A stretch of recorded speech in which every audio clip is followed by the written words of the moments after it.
Greetings, BlazeLeeDragon, and today I have a video response for you.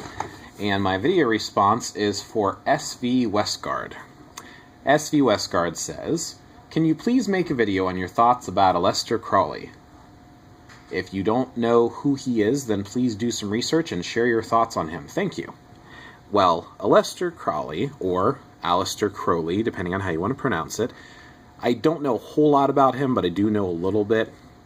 So the very little bit that I know.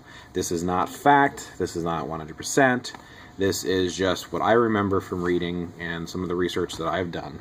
Now, I of course am BlazeLeeDragon. I take video requests. If you like this, thumb up, like, subscribe, ask questions. I do video responses, obviously. Now, Aleister Crowley. I did look up his birth name, because I didn't actually know his birth name. It is Edward Alexander Crowley. And he was born 1875. And he died in 1947. So just some interesting food for thought. Now, the big things that I know about Aleister Crowley is essentially the stuff that he had to do with his work with the Book of the Law. Okay? Now, the Book of the Laws, of course, now, Crowley says that he didn't write it. He said that he was inspired. It was like divine inspiration. I believe it was Horus who spoke to him, and he wrote. And, let's see. This book was dictated, in Cairo between noon and 1 p.m. on 3 successive days, April 8th, 9th, and 10th in the year 1904. The author called himself Iwis and claimed to be the minister of Hurparkrat, if I'm saying it. I might not be pronouncing it correctly. That is a messenger from the forces ruling this earth at present, as will be explained later on. Now, as you go through this book, and I haven't read the whole thing yet, they get to a section which has the original, like, copies of the original text. So you have, like, normal text, and I don't know how well you can see that here. Let's give you some fire, which might make it harder to see, but okay. So there's, like, normal text, and then here is what basically looks like photographed copies. So and this is not the only one. This is just one of them.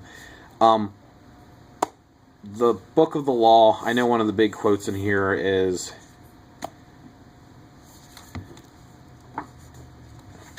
I don't know if I can remember it now. Something along the lines of, "Do what you will, and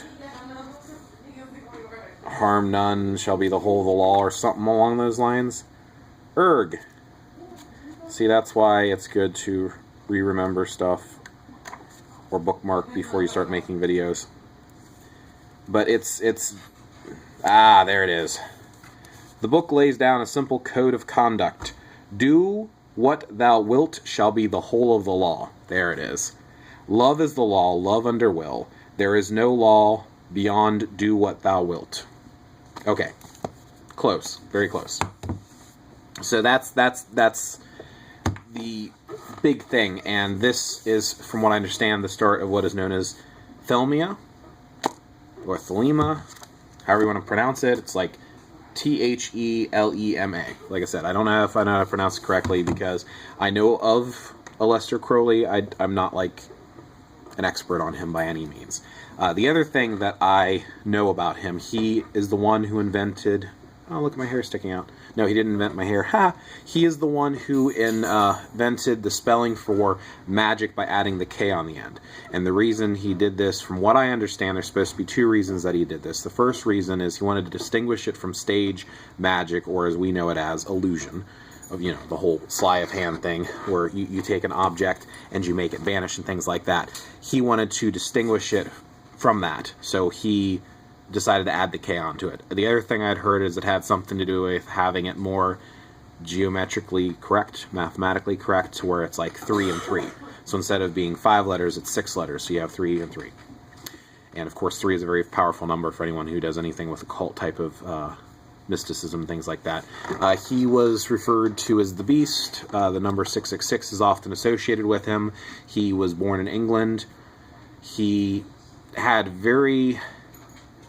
he was known for really powerful ceremonial magic and magics in general, just things that he could do, are supposed to be very profound. A lot of people have said while watching or listening to him practice that some very astounding things supposedly happened.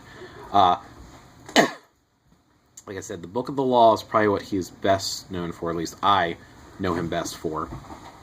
And I think that covers most of the stuff that I know about him. Like I said, it's not a whole lot.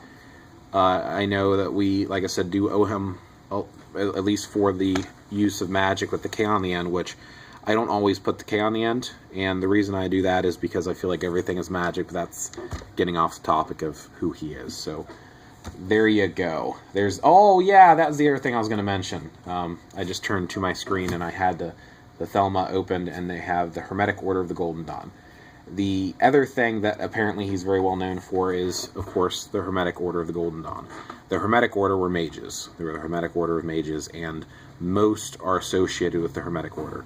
Now, if the Hermetic Order is what I think it is, if I remember correctly, it's been a while, like I said, it is associated with what's called the Jade Tablet, which was found in Egypt. So, apparently a lot of the ritualistic practices of the Golden Dawn are based off of the Jade Tablet. Don't quote me on that. It might be another order that I'm thinking of that's based off the Jade Tablet, but I believe it was the Order of the Golden Dawn. Most of the modern practitioners today have some form associated with the Golden Dawn. I know that, from what I understand, the Freemasons have been associated with the Golden Dawn, not all Freemason members. Of course, Freemasonry itself is not necessarily occult practices, but a lot of them, from what I understand, have delved into the mysteries. The other thing that is interesting to note about Aleister Crowley is that he was also friends with, and apparently studied with, Gerald Gardner, who is known for Wicca, of course, and he was also with Ross Nichols. Now, Ross Nichols, for those of you not familiar, he's the one who actually started OBOD, the Order of Bards, Ovates, and Druids. It's the Neo-Druid Revival Order that is over there in England that I actually have done some of their training. It's actually really cool. But apparently the three of them knew each other, and of course they didn't always see eye to eye on things, so supposedly they broke off and did their own thing. So with the knowledge that they had, whether it was through the Golden Dawn or whatever the case may be, the knowledge that they picked up during that time of studying and looking into mystery and occultism and things like that, they broke off. And of course Aleister Crowley came up with the Book of the Law, Gerald Gardner came up with Wicca, and Ross Nichols came up with OBOD. So yeah, I'm sure there's some other things that I'm missing and I'm forgetting about. That's just one of those individuals that definitely most people have heard about. I'm sure there's tons of information out there, some fact, some not so factual, a lot of myths, a lot of legends. I mean, when you have somebody who was that distinct and did so many things, you're gonna have tons of stories about him. So he's a very, very interesting individual. Definitely worth reading too. Let's see, apparently he also founded a group, Ordo Templi Orientis. I don't know much about that. In fact, without reading it here, I wouldn't have known about that.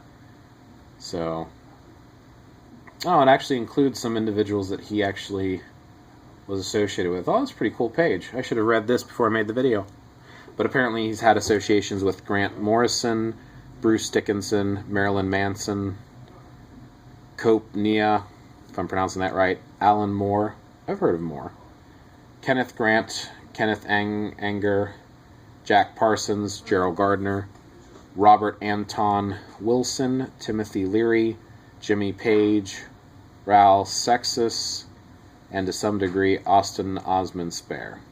I thought he knew Ross Nichols. Doesn't have him listed, but then again, I don't know how well known Ross Nichols is.